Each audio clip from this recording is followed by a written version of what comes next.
Hello friends and students, मैं हूं सौरभ राठौड़ और आप देख रहे हैं मेरा YouTube channel Saurabh Rathore. Channel को सब्सक्राइब करें, वीडियो पसंद आए तो लाइक शेयर और कमेंट ज़रूर करें। तो चलिए स्टार्ट करते हैं हमारा standard 8 chapter number 12 friction. Okay, तो सबसे पहला क्वेश्चन अराइज होता है कि फ्रिक्शन है क्या, है ना।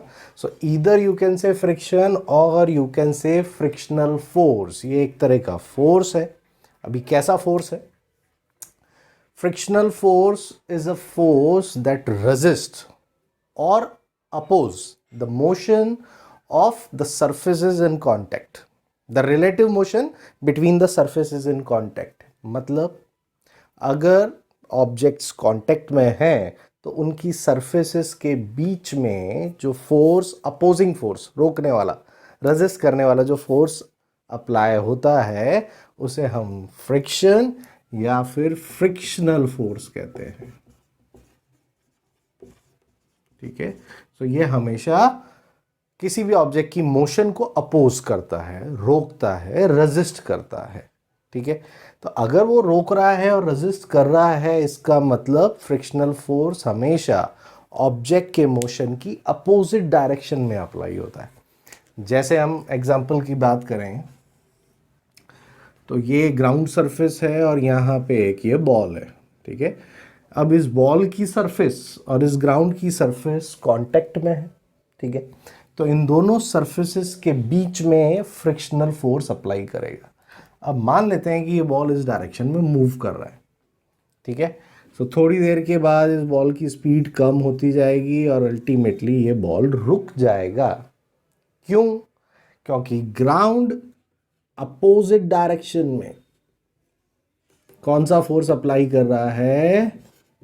Frictional force. और क्योंकि जैसा कि अभी डेफिनेशन में हमने पढ़ा, ये फोर्स हमेशा रेजिस्ट करता है या अपोज करता है। रेजिस्ट और अपोज करने का मतलब रोकना। ठीक है, तो ये दो सरफेसेस कांटेक्ट में है जिसकी वजह से फ्रिक्शनल फोर्स अप्लाई कर रहा है और अल्टीमेटली इस बॉल की स्पीड धीमी होती जाएगी और बॉल रुक जाएगी। ठीक है, तो अपोजिट डायरेक्शन में ये फोर्स अप्लाई होता है। फ्रिक्शनल फोर्स की वजह से ऑब्जेक्ट्स की सरफेस के बीच में हीट प्रोड्यूस हो जाती है ना। ज़्यादा फ्रिक्शनल फोर्स होगा तो हीट प्रोड्यूस हो जाएगी। तो यहाँ पे एक और इंपॉर्टेंट पॉइंट हमें मिलता है, फ्रिक्शन प्रोड्यूसेस हीट। ओके, सबसे सिंपलेस्ट और बेस्ट एग्जांपल है, अपने दोनों पाम्स लो और उसको रब करो। ठीक है, सो दोनों पाम्स की सरफेसेस के बीच में फ्रिक्शनल फोर्स अप्लाई होने की वजह से वो गर्म हो जाएगा। Within no time it produces heat. ठीक है, सो इसका एक डेली लाइफ का हम एग्जांपल लेते हैं, फॉरेस्ट फायर्स। ठीक है, जंगलों में आग लग जाती है जनरली इन समर सीजन। अब ऐसा होता कैसे है? ठीक है, समर सीजन में ऑलरेडी टेम्परेचर बहुत ज़्यादा हाई रहता है।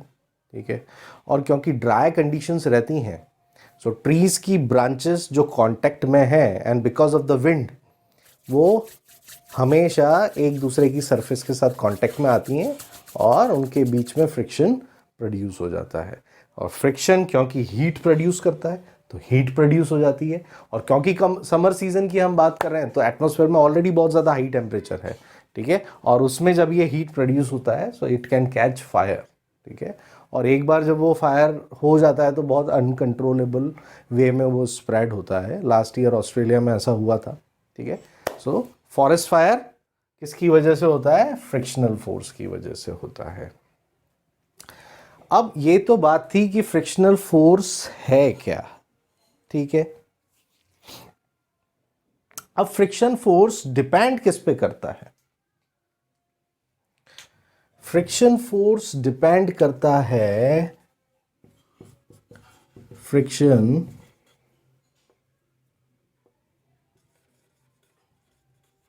डिपेंड्स ऑन द रफनेस और the smoothness of the surface. ठीक है, तो जो सरफेसेस कांटेक्ट में है वो कितनी रफ हैं या कितनी स्मूथ हैं उस पर फ्रिक्शन डिपेंड करता है। जितनी ज़्यादा सरफेस रफ होगी उनके बीच में फ्रिक्शनल फोर्स उतना ही ज़्यादा होगा, ठीक है, उतना ही ज़्यादा मोशन को वो अपोज करेगा और उतनी ही ज़्यादा वो हीट प्रोड्यूस करेगा। सरफेसेस जितनी ज़्यादा स्मूथ होंगी फ्रिक्शन उतना ही कम होगा और हीट भी उतनी ही कम प्रोड्यूस होगी, ठीक है। अब एक्चुअल में ऐसा क्यों होता है? इस पॉइंट के अलावा एक और पॉइंट है कि दो ऑब्जेक्ट्स अगर कांटेक्ट में हैं तो पहला ऑब्जेक्ट दूसरे ऑब्जेक्ट के साथ कितना हार्डली प्रेस्ड हो रहा है ना। जितना ज़्यादा हैवी होगा उतना ज़्यादा उस पर फोर्स अप्लाई होगा और उतना ही ज़्यादा वो उसको प्रेस करेगा। सो इस कंडीशन में भी फ्रिक्शनल फोर्स बढ़ जाएगा, राइट। तो अब क्वेश्चन अराइज होता है कि रफनेस और स्मूथनेस की वजह से फ्रिक्शन में चेंजेस क्यों आते हैं, है ना। तो इसको समझते हैं हम। देखिए, कोई भी सरफेस 100% स्मूथ नहीं होता है। नो सरफेस इज 100% स्मूथ, ठीक है।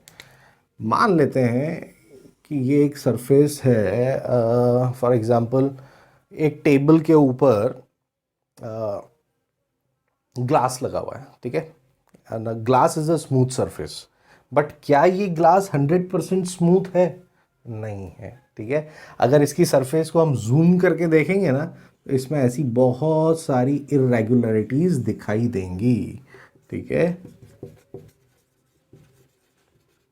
इरेगुलरिटीज, ऊबड़ खाबड़, ऊपर नीचे, जिसकी वजह से फ्रिक्शन बढ़ जाता है। बट 100% तो कोई सरफेस स्मूथ नहीं होता, बट हम कंपैरिजन तो कर सकते हैं ना। अभी इस ग्लास का कंपैरिजन में हमारी जो सड़कें हैं रोड की सरफेस से अगर मैं कंपेयर करूं तो but obviously glass is much smoother than the surface of the road comparatively, है ना। रोड की सरफेस अगर कुछ उसमें तो काफ़ी ज़्यादा इरेगुलरिटीज हमें कुछ ऐसी दिखाई देंगी, ठीक है। तो जितनी ज़्यादा सरफेस रफ होगी उतना ही ज़्यादा फ्रिक्शनल फोर्स होगा। तो अब क्वेश्चन अराइज होता है कि ऐसा क्यों, है ना। तो अभी इसका रीज़न क्या है? मान लो कि एक सरफेस है, कोई ऑब्जेक्ट है, उस पर ये रेगुलरिटीज़ हैं, इसके ऊपर दूसरा ऑब्जेक्ट रखा हुआ है, ठीक है। तो उसकी सरफेस में भी कुछ इरेगुलरिटीज़ होंगी, है ना। और जब ये दोनों सरफेस कांटेक्ट में आती हैं, तो जब ये सरफेसेस कांटेक्ट में आती हैं तो इनके बीच की इरेगुलरिटीज जो है ना वो इंटरलॉक्ड हो जाती हैं, एक दूसरे में फिक्स हो जाती हैं, इंटरलॉक्ड हो जाती हैं, जिसकी वजह से फ्रिक्शनल फोर्स बढ़ जाता है। तो अब इस ऊपर वाले ऑब्जेक्ट को इस नीचे वाली सरफेस पे जब हम मूव करेंगे तो जब तक ये इरेगुलरिटीज़ की वजह से जो इंटरलॉकिंग हुई है वो बाहर नहीं आ जाती तब तक वो ऑब्जेक्ट मूव नहीं हो सकता। इसीलिए हमें ज़्यादा फोर्स अप्लाई करना पड़ता है to overcome this frictional force और तभी मोशन पॉसिबल है, ठीक है। तो अभी ये बिल्कुल कॉमन सेंस वाली बात हो गई कि जितनी ज़्यादा इरेगुलरिटीज़ होंगी, सरफेस जितनी रफ होगी, है ना, इंटरलॉकिंग उतना ही ज़्यादा होगा और इंटरलॉकिंग ज़्यादा होगा तो फ्रिक्शनल फोर्स ज़्यादा होगा। तो हमें ज़्यादा एनर्जी और ज़्यादा फोर्स लगाना पड़ेगा उस ऑब्जेक्ट को मूव करने के लिए to overcome that frictional force, okay. This is the reason. अब फ्रिक्शन भी अलग अलग तरह के हैं, है ना। उनको भी हम 3 कैटेगरीज में जनरली हम उसको क्लासिफाई कर सकते हैं। We can classify frictional force into 3 categories. First one is static friction. Static friction, ये वर्ड जो है ना static, इसका मीनिंग होता है स्टेशनरी। स्टेशनरी का मतलब रुका हुआ, है ना। So static friction is a frictional force between the objects, between the surfaces of the objects which are at rest, है ना। तो अगर कोई दो ऑब्जेक्ट रेस्ट पे है, मान लो कि भाई मेरे पाम पे ये मार्कर रखा हुआ है, तो अभी ये दोनों ऑब्जेक्ट रेस्ट पे हैं, तो इन दोनों की सरफेसेस के बीच में जो फ्रिक्शनल फोर्स होगा उसे हम क्या बोलेंगे? Static friction, right. Second, sliding friction. तो जैसा कि वर्ड से पता चल रहा है एक ऑब्जेक्ट की सरफेस पे दूसरा ऑब्जेक्ट अगर स्लाइड हो रहा है लाइक दिस, मोशन में है, स्लाइड कर रहा है, तो उन दोनों की सरफेस के बीच का जो फोर्स, फ्रिक्शनल फोर्स है, उसे स्लाइडिंग फ्रिक्शन बोलते हैं, है ना। तो कैसे डिफाइन करेंगे हम इसको? If an object is sliding over another object, then the force of friction between their surfaces is known as sliding friction. Third one, rolling friction, है ना। अगर ऑब्जेक्ट सर्कुलर है, राउंड है, और एक सरफेस के ऊपर दूसरा ऑब्जेक्ट रोल कर रहा है लाइक दिस, ओके सॉरी अगर ऑब्जेक्ट रोल कर रहा है एक सरफेस के ऊपर दूसरा ऑब्जेक्ट, तो उन दोनों की सरफेस के बीच का फोर्स क्या कहलाएगा? Rolling friction. ठीक है, इन तीनों के ही एग्जांपल मैं देता हूं आपको। स्टैटिक फ्रिक्शनल फोर्स का मैग्नीट्यूड सबसे ज्यादा होगा, मैक्सिमम, यानी सबसे ज्यादा फ्रिक्शनल फोर्स अगर कोई दो ऑब्जेक्ट रेस्ट पे हैं, तो उन दोनों की सरफेस के बीच में जो फ्रिक्शनल फोर्स है उसकी वैल्यू, उसका मैग्नीट्यूड स्टैटिक फ्रिक्शन के केस में सबसे ज्यादा होगा। अब क्वेश्चन अराइज होता है, ऐसा क्यों? क्योंकि दोनों ऑब्जेक्ट रेस्ट पे हैं, दोनों ऑब्जेक्ट की सरफेस की जो इर्रेगुलरिटीज हैं, इन दोनों ऑब्जेक्ट के रेस्ट पे होने की वजह से उन इर्रेगुलरिटीज को मैक्सिमम टाइम मिल रहा है इंटरलॉकिंग का। ठीक है, मान लेते हैं कि ये एक टेबल है और इस पे एक ये बुक रखी हुई है। ठीक है, तो इस टेबल की अपर सरफेस में भी इर्रेगुलरिटीज है और इस बुक की लोअर सरफेस में भी इर्रेगुलरिटीज है, दोनों रेस्ट पे हैं। तो इन इर्रेगुलरिटीज को टाइम मिल रहा है अच्छे से इंटरलॉक करने के लिए, जिसकी वजह से फ्रिक्शनल फोर्स की वैल्यू बढ़ जाती है। तो स्टैटिक फ्रिक्शन के केस में मैक्सिमम होता है फ्रिक्शनल फोर्स का मैग्नीट्यूड।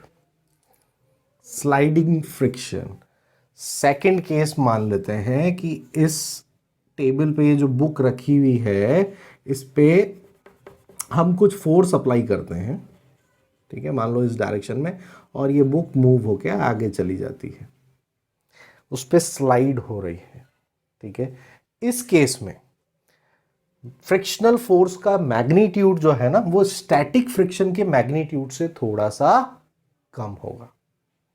मान लो कि यहाँ पे 10 न्यूटन का फोर्स हमें लगाना पड़ा फर्स्ट केस में, तो यहाँ पे 10 न्यूटन से कम फोर्स लगाना पड़ेगा जब हम उसको स्लाइड करेंगे। ठीक है, थर्ड केस, रोलिंग फ्रिक्शन। तो अगर ऑब्जेक्ट राउंड है, स्फेरिकल है, फॉर एग्जांपल इस टेबल की सरफेस के ऊपर एक बॉल को हम रोल कर दें, लुढ़का दें ऐसा, ठीक है, तो वो आगे चला जाएगा। इस केस में बहुत कम फोर्स हमें लगाना पड़ेगा, बहुत इजीली वो रोल हो जाएगा थोड़ा सा फोर्स अप्लाई करते ही। इसका मतलब रोलिंग फ्रिक्शन के केस में magnitude of frictional forces minimum, सबसे कम होता है। ठीक है, तो स्टैटिक फ्रिक्शन में मैक्सिमम, उससे कम स्लाइडिंग में, और सबसे कम रोलिंग में। ये हम किसकी बात कर रहे हैं? Magnitude of frictional force. ठीक है, अब ये तो पता कर लिया हमने कि इसमें मैक्सिमम होता है, इसमें थोड़ा कम होता है, इसमें बहुत कम होता है। अभी उसका रीजन, व्हाई, ऐसा क्यों है। ठीक है, तो देखो, जैसा कि मैंने फर्स्ट केस ऑलरेडी आपको एक्सप्लेन कर दिया, स्टैटिक फ्रिक्शन के केस में इस बेंच पे या इस टेबल पे जब ये बुक रेस्ट पे है ना, तो इनकी सरफेस के बीच की इरेगुलरिटीज को मैक्सिमम टाइम मिल रहा है इंटरलॉक करने के लिए, है ना। तो जब हम इस पे फोर्स लगाएंगे तो हमें काफ़ी ज़्यादा फोर्स अप्लाई करना पड़ेगा उन इरेगुलरिटीज का जो इंटरलॉकिंग हुआ है ना, उसको ब्रेक करने के लिए, उनको बाहर निकालने के लिए। स्लाइडिंग फ्रिक्शन के केस में जैसे ही ये एक बार ऑब्जेक्ट मोशन में आ जाता है ना, स्लाइड होने लगता है, उसके बाद आपको कम फोर्स लगाना पड़ेगा। क्यों? क्योंकि ऑलरेडी एक सरफेस पे दूसरा ऑब्जेक्ट मूव कर रहा है, तो उनके बीच की इरेगुलरिटीज को इंटरलॉकिंग के लिए टाइम नहीं मिल रहा है या कम मिल रहा है, तो बहुत अच्छे से इंटरलॉक नहीं हो पाती क्योंकि वो कंटिन्यूस मोशन में है, स्लाइड हो रही है। This is the reason. Rolling friction के केस में, अभी इस केस में आप देखो, क्योंकि ये ऑब्जेक्ट राउंड है ना, ये ग्राउंड सरफेस है, इस पे एक ये टायर है। तो आप देखो कितना कम कांटेक्ट एरिया दोनों का है ना। टायर का बहुत कम एरिया कांटेक्ट में है रोड की सरफेस के साथ, पहली चीज, है ना। तो कम इंटरलॉकिंग होगी, ठीक है। और जैसे ही हम इसमें फोर्स लगाएंगे तो कम इंटरलॉकिंग की वजह से ये बहुत इजीली रोल होके आगे चला जाएगा। यही रीज़न है कि बॉल्स का शेप हमेशा राउंड बनाया जाता है, ठीक है ना। टायर्स हमेशा राउंड बनाए जाते हैं, ठीक है, ताकि रोलिंग फ्रिक्शन कम हो और वो ऑब्जेक्ट बहुत इजीली मूव हो सके। दिस इज द रीज़न, है ना। तो स्लाइडिंग और रोलिंग के केस में सरफेस की इर्रेगुलरिटीज को इंटरलॉकिंग के लिए कम टाइम मिल रहा है। दिस इज द रीजन इन दोनों केस में फ्रिक्शनल फोर्स का मैग्नीट्यूड स्टैटिक फ्रिक्शन फोर्स के मैग्नीट्यूड से कम होता है। ओके अब देखो भाई, फ्रिक्शनल फोर्स हमारी डेली लाइफ का एक बहुत इंपॉर्टेंट पार्ट है ना। हर ऑब्जेक्ट्स की सरफेसेस के बीच में फ्रिक्शनल फोर्स होता ही है। तो कभी ये हमारे लिए एडवांटेजियस है, कभी हमारे लिए ये डिसएडवांटेज का काम भी करता है, यानी कभी इसका फायदा मिलता है, कभी इसके नुकसान भी है, ठीक है। तो आपकी बुक में, एनसीईआरटी की बुक में एक टॉपिक है, friction is a necessary evil. Evil का मतलब बुरा है ना, बुरा है, शैतान है ना। But at the same time necessary भी है, जरूरी भी है, यानी कुछ केसेस में फ्रिक्शन चाहिए, कुछ केसेस में फ्रिक्शन नहीं चाहिए। इस मार्कर से मैं बोर्ड पे इजीली लिख पा रहा हूं, क्यों? बिकॉज ऑफ द फ्रिक्शन, ठीक है। इस मार्कर की सरफेस और बोर्ड की सरफेस के बीच में इरेगुलरिटीज है, फ्रिक्शन प्रोड्यूस हो रहा है, जिसकी वजह से मैं लिख पा रहा हूं।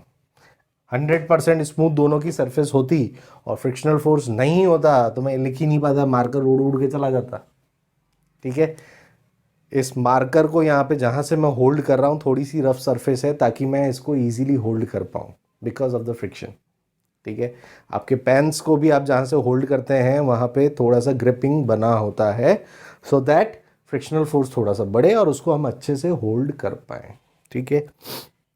सो फ्रिक्शन नेसेसरी है भाई, राइटिंग के लिए नेसेसरी है, जैसा भी मैंने आपको बताया। वॉकिंग बिना फ्रिक्शनल फोर्स के हम चल ही नहीं पाएंगे। मान लो कि आपके पैर और ग्राउंड की सरफेस के बीच में जहाँ पे कांटेक्ट है वहाँ फ्रिक्शनल फोर्स जीरो, तो आप खड़े भी नहीं रह पाओगे, चलना तो दूर की बात है, फिसल के गिर जाओगे, है ना। सो फ्रिक्शन की वजह से ही हम वॉक भी कर पाते हैं, हम राइटिंग भी कर पाते हैं, ठीक है। और क्या एडवांटेजेस हैं फ्रिक्शन के डेली लाइफ में? आपको बहुत सारे एडवांटेजेस मिलेंगे। फ्रिक्शन की वजह से हम किसी भी ऑब्जेक्ट को होल्ड कर पाते हैं। मान लो कि आपने बकेट को अपने हाथ में उठा रखा है, बकेट के हैंडल से, है ना। सो आपके हाथ में, आपकी पाम की सरफेस और उस बकेट के हैंडल की सरफेस के बीच में फ्रिक्शन फोर्स होगा, तभी आप उसको इजीली होल्ड कर पाओगे, ठीक है। मान लो कि एक ग्लास है, इसको आपने होल्ड करा है अच्छे से, नो प्रॉब्लम, ठीक है। बट इस ग्लास की बाहर की सरफेस पे हम पानी डाल दें, उसको गीला कर दें और फिर उसको होल्ड करो आप, तो उसको होल्ड करने में आपको प्रॉब्लम होगी, वो फिसलेगा, स्लाइड करेगा, ठीक है। क्योंकि जैसे ही सरफेस स्मूथ हुई वाटर के डालने की वजह से फ्रिक्शनल फोर्स कम हो गया और उसको होल्ड करना मुश्किल हो जाएगा, ठीक है। टायर्स पे ग्रिप्स बनी होती हैं, ठीक है, ऊपर ऐसा ग्रिप्स बनी होती हैं। ये ग्रिप्स क्यों बनी होती हैं? To increase frictional force. Surface को रफ करा गया है जानबूझ के, है ना, ताकि ग्राउंड पे जब ये टायर चले, मोशन में आए, तो ग्राउंड की सरफेस के साथ वो इंटरलॉक्ड हो जाए थोड़ा। अदरवाइज क्या होगा, सारे व्हीकल्स स्किट हो जाएंगे, है ना, स्लाइड हो जाएंगे, एक्सीडेंट्स के चांसेस बढ़ जाएंगे, ठीक है। इसीलिए ग्रिप्स बनी होती हैं टायर्स पे, ठीक है। तो अभी ये एक एडवांटेज हो गया, ठीक है। अभी यहाँ पे जहाँ जहाँ फ्रिक्शन के एडवांटेजेस हैं वहीं पे कहीं ना कहीं डिसएडवांटेजेस भी आ जाते हैं। अभी जैसे हम शूज़ की बात करें, ठीक है,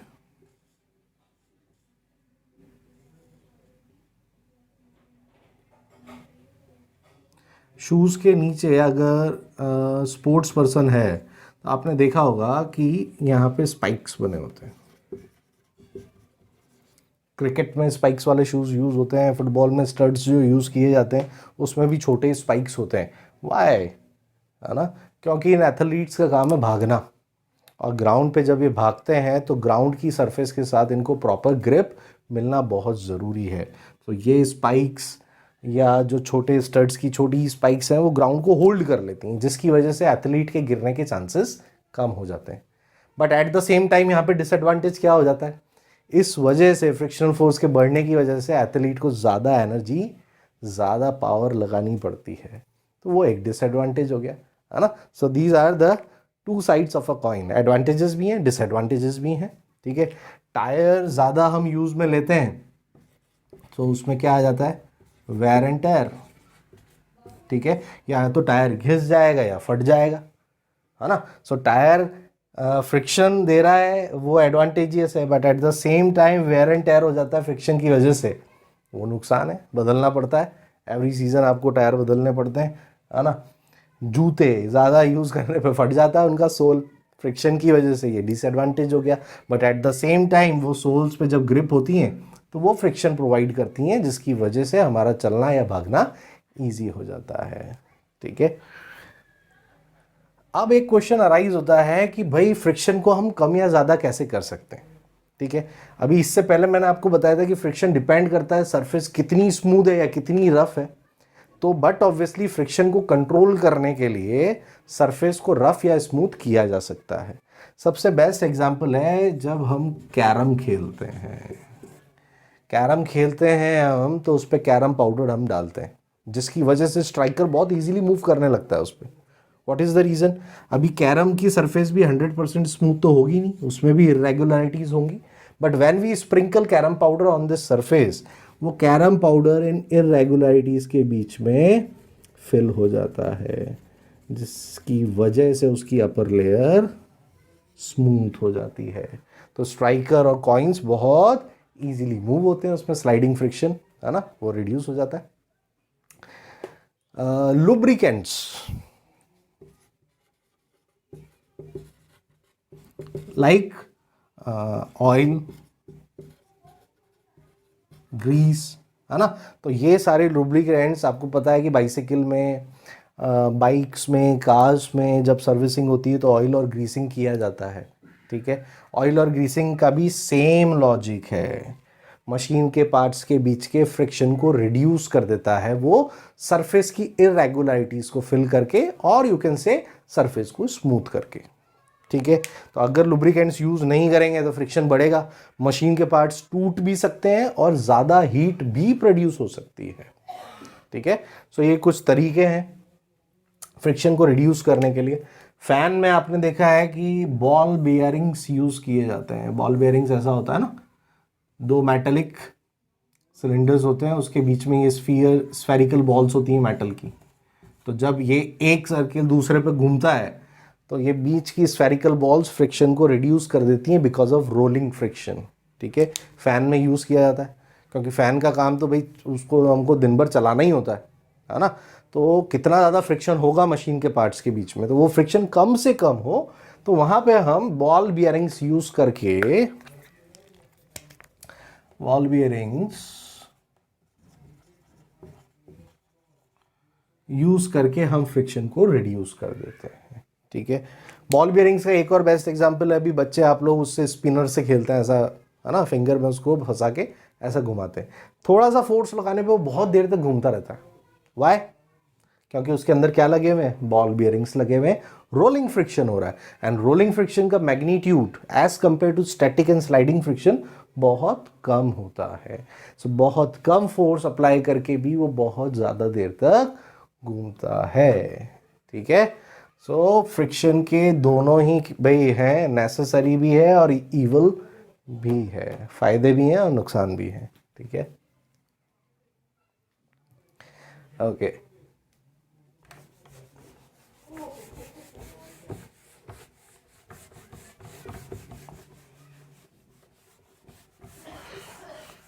अच्छा, अब इस एक्चुअली इस ये चैप्टर बिल्कुल भी लेंदी नहीं है, इसी लेक्चर में ये पूरा हो जाएगा, ठीक है। यही टॉपिक्स हैं इसमें।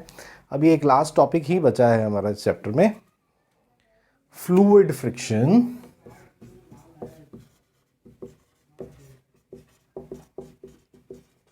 Also known as drag. तो फ्लूइड फ्रिक्शन समझने के लिए पहले फ्लूइड क्या होता है ना। Fluids that can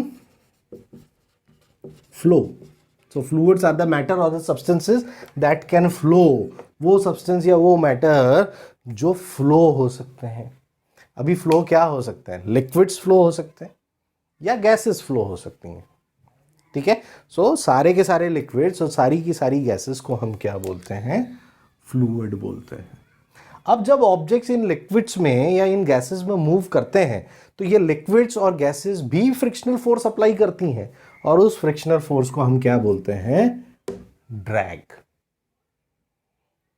okay, for example water में, ठीक है, किसी भी ऑब्जेक्ट को मूव करने के लिए या जब हम पूल में जाके स्विम करने के लिए पूल में जाते हैं तो वाटर हमारी बॉडी पे फ्रिक्शनल फोर्स अप्लाई करता है, तो हमें ज़्यादा एफर्ट लगाना पड़ता है उस फ्रिक्शनल फोर्स को ओवरकम करने के लिए, है ना, तब हम उसमें मूव कर पाते हैं। तो ये एक फ्लूइड फ्रिक्शन हो गया जिसे हम बोलते हैं ड्रैग, है ना। एरोप्लेन्स, ठीक है, जब हवा में उड़ रहे हैं तो उन पे एयर का फ्रिक्शन अपोजिट डायरेक्शन में लग रहा है, ठीक है। एयर इज अ फ्लूइड, सो उसे क्या बोलेंगे हम, फ्लूइड फ्रिक्शन, और यू कैन से ड्रैग। तो ये भी अप्लाई होता है, हर लिक्विड हर गैस फ्रिक्शन फोर्स अप्लाई करती है जिसे हम ड्रैग बोलते हैं। इस ड्रैग को रिड्यूस कैसे किया जाए, है ना। रिड्यूस दो तरीके से किया जा सकता है, एरोडायनामिक शेप बना के, और you can say streamline shape बना के। अब ये एरोडायनामिक और शेप और स्ट्रीमलाइन शेप का मतलब क्या है, बर्ड्स का स्ट्रक्चर कैसा होता है, आगे जो उनकी बीक होती है, पीक, है ना, जिसकी वजह से वो फ्रिक्शन को रिड्यूस कर देते हैं, शार्प होता है वो, है ना। उसी डिजाइन से एरोप्लेन्स भी बनाए गए हैं, आगे से शार्प, रॉकेट्स आगे से शार्प होते हैं, एरो आगे से शार्प होता है, ठीक है। एरो का शेप कैसा है, लाइक दिस। अभी आगे से शार्प बनाने का एडवांटेज क्या है, ठीक है, एयर जो यहां से फ्लो होके आ रही है वो ऐसे निकल जाएगी, this shape will divert the direction of air, जिसकी वजह से मिनिमम एयर के साथ वो कांटेक्ट में आएगा, है ना, और अल्टीमेटली ड्रैग रिड्यूस हो जाएगा। सो ये एरो ज़्यादा डिस्टेंस तक ट्रैवल कर सकता है, फिर भी अल्टीमेटली थोड़ी देर के बाद इसका मोशन ऐसा पैराबोलिक हो जाएगा and it will fall on the ground, but because of this aerodynamic और you can say streamline shape, it will move to a greater distance, right? Rockets की सरफेस ऊपर से कैसी होती है, एकदम शार्प होती है, ठीक है। So that air will move like this, this shape will divert the direction of the air,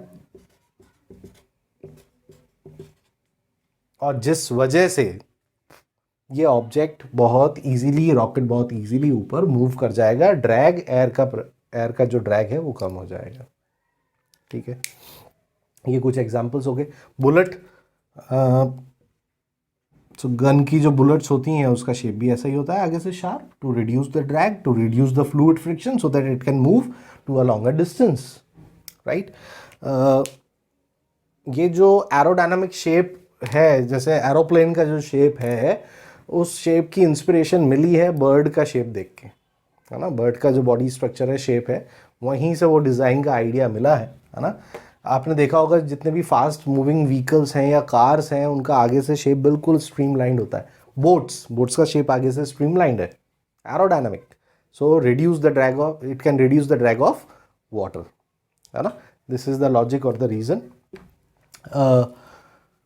swimming करते टाइम अगर आपको वाटर में डाइव करना है ना, अगर आपने वाटर में डाइव ऐसे कर दिया है ना, this is water and this is you, तो बहुत ज़्यादा चोट लगने वाली है यहाँ पे.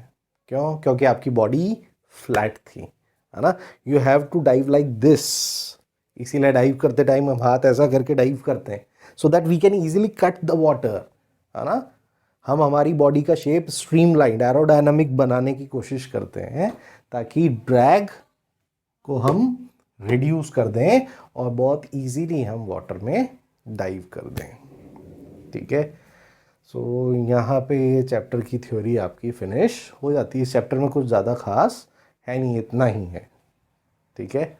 सो मेरे चैनल को सब्सक्राइब करें और वीडियो पसंद आए तो लाइक शेयर और कमेंट ज़रूर करें. जय हिंद, जय भारत, नमस्कार.